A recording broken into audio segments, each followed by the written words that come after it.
ಕ್ರಿಸ್ತನಲ್ಲಿ ಪ್ರಿಯ ದೇವಜನರೇ, ನಿಮ್ಮೆಲ್ಲರಿಗೂ ಕರ್ತನಾದ ಯೇಸುವಿನ ನಾಮದಲ್ಲಿ ಹೊಸ ವರ್ಷದ ಶುಭಾಶಯಗಳು. ಇನ್ನೊಂದು ವರ್ಷವನ್ನು ಕೂಡಿಸಿಕೊಟ್ಟ ದೇವರ ನಾಮಕ್ಕೆ ಮಹಿಮೆ ಉಂಟಾಗಲಿ. 2024 ಹೋಯಿತು. ಕಳೆದ ವರ್ಷದಲ್ಲಿ ನಾವು ನೋಡಬೇಕಾದ್ರೆ ಎಷ್ಟು ಕೋಟಿ ಜನರು ಕಣ್ಮರೆಯಾದರೂ ಭೂಮಿಯ ಹಂತದಿಂದ, ಎಷ್ಟು ಜನರು ಭಯೋತ್ಪಾದಕರಿಂದ ಕೊಲ್ಲಲ್ಪಟ್ಟರು, ಭೂಕಂಪಗಳಿಂದ ಮತ್ತು ನೈಸರ್ಗಿಕ ವಿಪತ್ತುಗಳಿಂದ ಎಷ್ಟು ಕೋಟಿ ಜನರು ಕಣ್ಮರೆಯಾದರು ಭೂಮಿಯಿಂದ. ಅನೇಕ ಜನರು ಕೇಳಬಹುದು, ಎಲ್ಲಿದೆ ಹೊಸ ವರ್ಷದ ಶುಭಾಶಯಗಳು ಎಂದು. ಆದರೆ ದೇವರಲ್ಲಿ ನಮಗೆ ಸಂತೋಷವಿದೆ. ಹಲ್ಲೆಲೂಯ. ಮತ್ತು ಈ ಹೊಸ ವರ್ಷ ನಿಮಗೆ ನಿಜವಾದ ಸಂತೋಷ ತರುತ್ತದೆ ನಿಮ್ಮ ಜೀವಿತದಲ್ಲಿ. ಹಲ್ಲೆಲೂಯ. ಇವತ್ತು ಒಂದು ವೇದ ವಚನವನ್ನು ಓದಿ ಆ ವಾಕ್ಯವನ್ನು ನಾವು ಧ್ಯಾನ ಮಾಡೋಣ. ನಾವು ತೆಗೆದುಕೊಳ್ಳೋಣ ಯೆಶಾಯ ಬರೆದ ಪ್ರವಾದನೆ ಗ್ರಂಥ 61ನೇ ಅಧ್ಯಾಯ 2ನೇ ವಚನವನ್ನು ನಾನು ಓದುತ್ತೇನೆ. The book of Isaiah chapter 61 verses 2. ನಾನು ಅಂಗೀಕಾರದ ವರ್ಷವನ್ನು ಸಾರಿ ಹೇಳುವುದಕ್ಕೂ ಬಂದಿದ್ದೇನೆ ಎಂದು ಈ ವಾಕ್ಯ ನಮಗೆ ಇಲ್ಲಿ ಹೇಳುತ್ತದೆ. I have come to proclaim the favourable year of the Lord ಅಂತ ಇದೆ. ಅಂಗೀಕಾರದ ವರ್ಷ ಅಂದರೆ ಏನು? What is favourable year? ನೋಡಿ, ಪ್ರತಿದಿನ ನಮ್ಮ ಜೀವಿತದಲ್ಲಿ ದೇವರ ದಯೆ ಸೇರಿಸಲಾಗಿದೆ. ಯಾಕಂದರೆ ಈ ಲೋಕದಲ್ಲಿ ಏನು ನಡೀತಾ ಇದೆ ಎಂಬುದಾಗಿ ನಮಗೆ ಗೊತ್ತಿಲ್ಲ. ಎಲ್ಲಿ ನೋಡಿದ್ರೂ ಆಪತ್ತುಗಳು, ವಿಪತ್ತುಗಳು, ಗೊಂದಲ, ಗಲಿಬಿಲಿ ಎಂದು ನಾವು ಈ ಲೋಕದಲ್ಲಿ ನಾವು ನೋಡುತ್ತೇವೆ. ಆದರೆ ದೇವರೇ ನಮಗೆ ದಯೆ, ಅನುಕೂಲವನ್ನು ನಮಗೆ ತರುವವರಾಗಿದ್ದಾರೆ. ಹಲ್ಲೆಲೂಯ.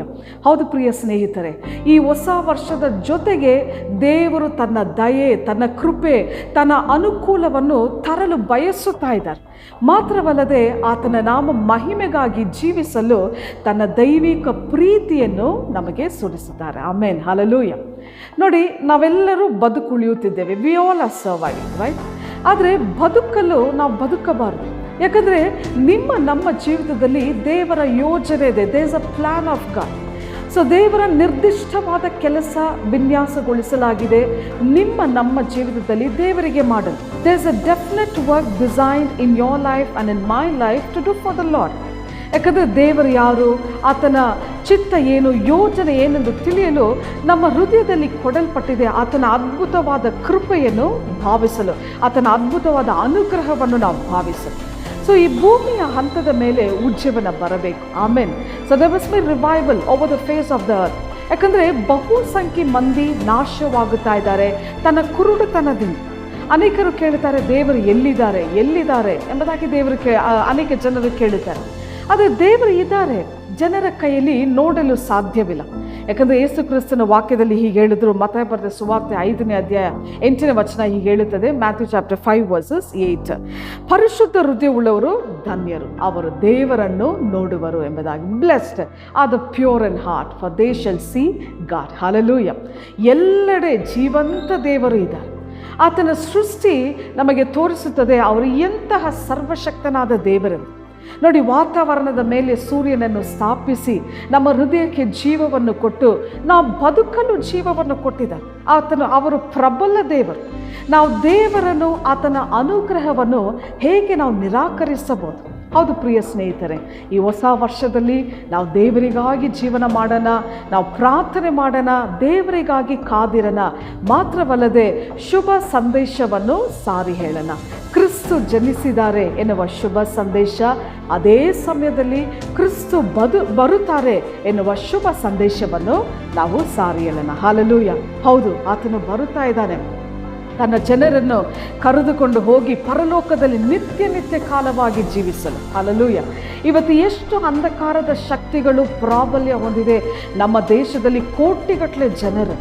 ಆದರೆ ದೇವರು ಕಣ್ಣು ತೆರೆಯುವಾಗ ನಮಗೆ ಗೊತ್ತಾಗುತ್ತದೆ, ಯೇಸುವಿನಲ್ಲಿ ನಮಗೆ ನಿತ್ಯ ಜೀವ ಉಂಟು ಎಂಬುದಾಗಿ. ಆಮೇನ್. ಹಲ್ಲೆಲೂಯ. ಸೊ ಯೇಸುವಿನಲ್ಲಿ ಆ ನಿತ್ಯ ಜೀವ ಬಂದು ಯೇಸುವಿನಿಂದ ಸಿಗುವ ಉಡುಗೊರೆ ಎಂಥ ಒಂದು ಆಶೀರ್ವಾದವಿದು. ಹಲ್ಲೆಲೂಯ.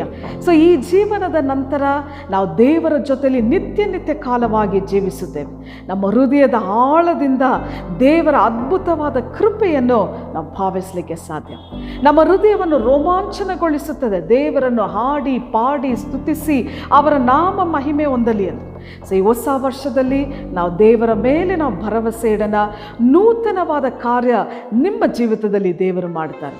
ಸೊ ಸೊ ಇದುವರೆಗೂ ನೀವು ಸೋಲಿನ ಜೀವಿತವನ್ನು ನೀವು ಎದುರಿಸಿರಬಹುದು, ಆದರೆ ಈ ಹೊಸ ವರ್ಷದಲ್ಲಿ ದೇವರು ನಿಮ್ಮ ಜೀವಿತದ ಮೇಲೆ ಅನುಗ್ರಹವನ್ನು ಸುರಿಸಿ ನಿಮ್ಮ ಸೋಲಿನ ಜೀವಿತದ ಮೇಲೆ ವಿಜಯವನ್ನು ನೋಡಲು. ಹಲ್ಲೆಲೂಯಾ.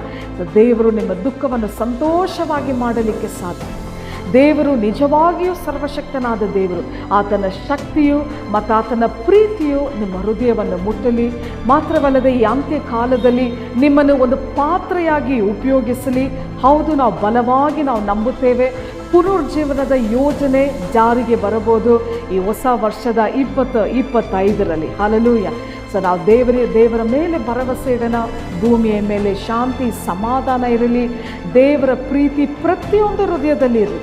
ಸೊ ಇದರಿಂದ ಶತ್ರುವಿನ ಶಕ್ತಿಗಳು ಸಂಪೂರ್ಣವಾಗಿ ಈ ಮಾನವ ಜನಾಂಗದಿಂದ ನಿರ್ಮೂಲನೆ ಆಗಬಹುದು.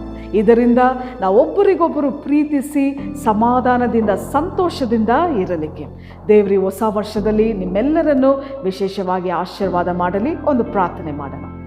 ಪ್ರೀತಿ ಸ್ವರೂಪನಾದ ನಮ್ಮ ತಂದೆಯಾದ ದೇವರೇ, ನಿನ್ನ ಉನ್ನತವಾದ ನಾಮಕ್ಕೆ ಮಹಿಮೆ ಉಂಟಾಗಲಿ. ಈ ಹೊಸ ವರ್ಷದಲ್ಲಿ ನಾವೆಲ್ಲರೂ ಕಾಲಿಡಲಿಕ್ಕೆ ನೀನು ನಮಗೆ ಕೊಟ್ಟಂಥ ಕೃಪೆಗಾಗಿ ಸ್ತೋತ್ರ. ಈ ಹೊಸ ವರ್ಷದಲ್ಲಿ ವಿಶೇಷವಾದ ಆಶೀರ್ವಾದಗಳಿಂದ ನಮ್ಮೆಲ್ಲರನ್ನು ನೀನು ತುಂಬಿಸುವಂತೆ ನಾವು ಬೇಡುತ್ತಾ ಇದ್ದೇವೆ. ಪ್ರತಿದಿನವೂ ನಿನ್ನ ಕೃಪೆಯು ಹೊಸದಾಗಿದೆ. ಪ್ರತಿ ವರ್ಷ ನಿನ್ನ ಅನುಗ್ರಹವು ಮಹಾ ದೊಡ್ಡದಾಗಿದೆ. ಈ ನಿನ್ನ ಮಹಾದೊಡ್ಡ ಅನುಗ್ರಹದಿಂದ ಕೋಟಿಗಟ್ಟೆ ಜನರನ್ನು ಮುಟ್ಟಲಿ. ಇದರಿಂದ ನೀನೇ ರಕ್ಷಕನೆಂದು ಅವರು ತಿಳಿದುಕೊಳ್ಳಲಿ. ಇದರಿಂದ ನಿನ್ನ ನಾಮ ಮಹಿಮೆಗಾಗಿ ಅವರು ಸಾಕ್ಷಿಯಾಗಿ ನಿಲ್ಲಲಿಕ್ಕೆ ನೀನೇ ಅವರಿಗೆ ಸಹಾಯವನ್ನು ಮಾಡು. ಪ್ರಾರ್ಥನೆ ಕೇಳಿದಿಗಾಗಿ ಸ್ತೋತ್ರ ಉಂಟಾಗಲಿ. ಯೇಸುವಿನ ನಾಮದಲ್ಲಿ ಬೇಡುತ್ತೇನೆ ತಂದೆ, ಆಮೆನ್. ಕರ್ತನು ನಿಮ್ಮನ್ನು ಆಶೀರ್ವದಿಸಲಿ. God bless you.